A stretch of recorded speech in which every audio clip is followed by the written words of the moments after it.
Hi there, welcome to my channel where I take you on tours of unique homes and showcase stories of people living alternatively. In this week's episode, we're traveling back to Orlando lakefront tiny house community to meet with tiny homeowner Rich. In juxtaposition to his job as a luxury real estate agent, Rich has decided for himself, bigger isn't always better.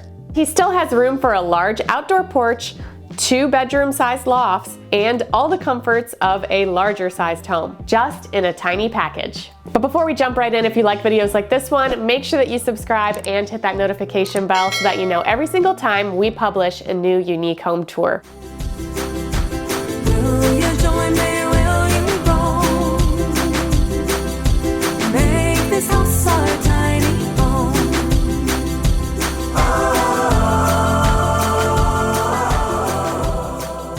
Hi, my name is Rich, and I live here with my 2 dogs. Welcome to my tiny home.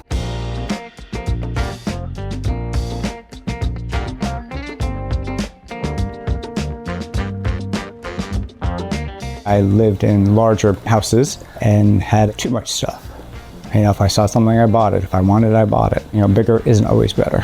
All in all, I thought it was too much for me. You know, I just wanted something smaller, and so I started looking into it and thought I could definitely do that because I traveled for work, or I just traveled in general. Every time I left a hotel room, I thought, oh, yeah, I could live in something this size. And I learned there that I just don't need as much as I have. It doesn't feel any different to me. I don't walk in and go, oh my gosh, what did I do? This is so small. I think it's just easy. It's just an easy way of life. So the house was a little over $82,000. This was minimal, kind of a bit of a blank palette for me, so I can kind of do it the way I want it to. It's a little rustic and a little modern altogether.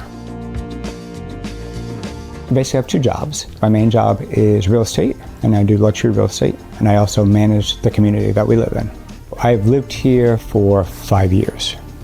I would say that any neighborhood I've lived in, I've always tried to make friends with my neighbors. This community, though, is amazing in a lot of ways. We have a lot of great residents. It's probably bigger than some communities I've lived in, but it's a small, tight-knit community. The rent right now starts at $575 and goes to $775. And that just really is more location as opposed to lot size. The closer you are to the lake, the more money it is. The community pays Wi-Fi, trash, water, septic, because you pay a lot rent, and then for your electric bill. So it makes it really easy. So we'll start on the outside here. My house is 24 feet. The trailer is actually 20 feet. Then I have 2 dormers that for the bedroom, so that kicks out another 2 foot on each side. So it makes the top of the house 24 feet. It's about 8.5 foot wide and 13 feet tall. Living tiny, you need a little extra space on occasion, so I have a 20-foot deck, and then on the side I have an 8x10 front deck that's raised a little bit. That gives me room to eat outside. I'm kind of lucky with the spot that I have here. Sitting in one of my chairs or sitting on my couch, it just gives me a whole view of the water. So the outside of my house is aluminum or metal, probably more like a roofing material. We chose that for the longevity of the exterior. Also, I like it because it gives it just a little bit more of a contemporary, mid-century-ish look. I do like the roof because it's made out of the same metal. It makes it just easier to maintain. One thing about my ceiling and my roof is that it is very well insulated. So unlike a barn, you don't hear the rain at all. A lot of times my neighbors say it's raining and I don't hear it unless I actually look out the window.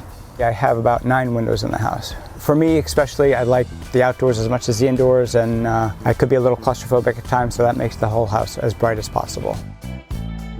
So the awning was put on with hinges so that it can fold down, so if we were to ship or move the house somewhere, we just fold it down and attach it to the rest of the house, lock it on the house, and then it protects the doors as well.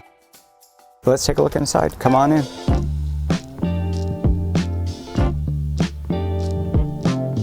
As you can see, with all the windows, it brings up abundance of light. I also have the 2 big French doors that help out as well. The main thing I like about the house is that it's open. So the siding here originally was meant to be on the floor, but the builder decided that it would make a focal point when you came in. So that's what we went with.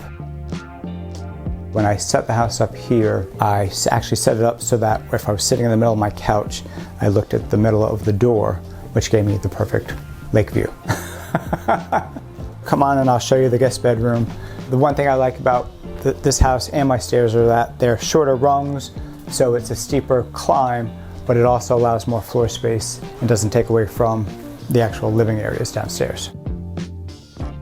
This is my guest bedroom, big enough to actually have a queen size bed in it. This particular bed is a little bit thinner than most, but I chose it so that this side there was more headroom.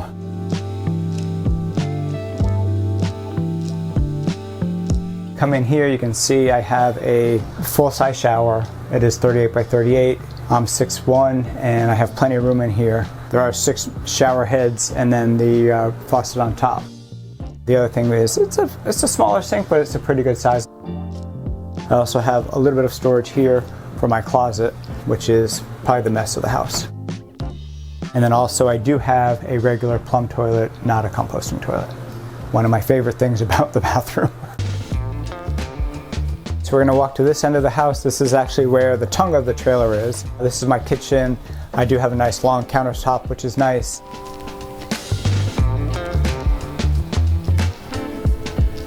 So I have pretty much 4 of everything. I used to have a set for 12 and I just thought it was way too much. You will see with my bowls, there's actually a 5th bowl here, and that's because that is the bowl that I have breakfast with every morning, and it was my mother's, so I have breakfast with her every morning. That's just my little quirk.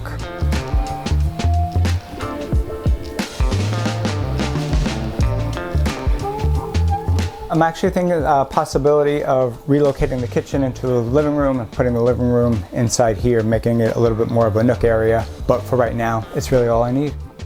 I spend a lot of time right here in this chair. This is where I do work every day. It's nice that I can sit here, I can look out all the windows, I can still see the lake. My computer's here. As long as my workspace is clean and my mind is clean, it just helps me focus on what actually has to get done. Now I'm going to show you my bedroom, the master bedroom.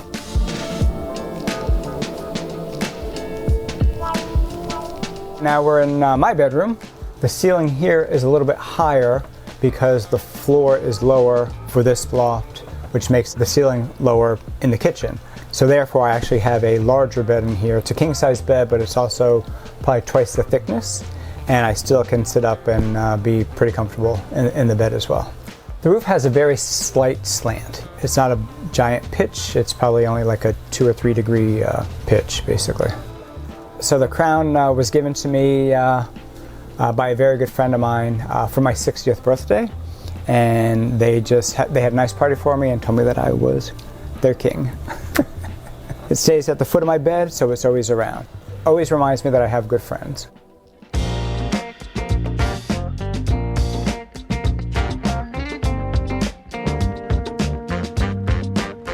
Thanks for watching this week's episode. I hope you guys enjoyed it. If you'd like to see an in-depth tour of this tiny house community, we have another episode linked for you in the description, and I will see you soon with another unique home tour.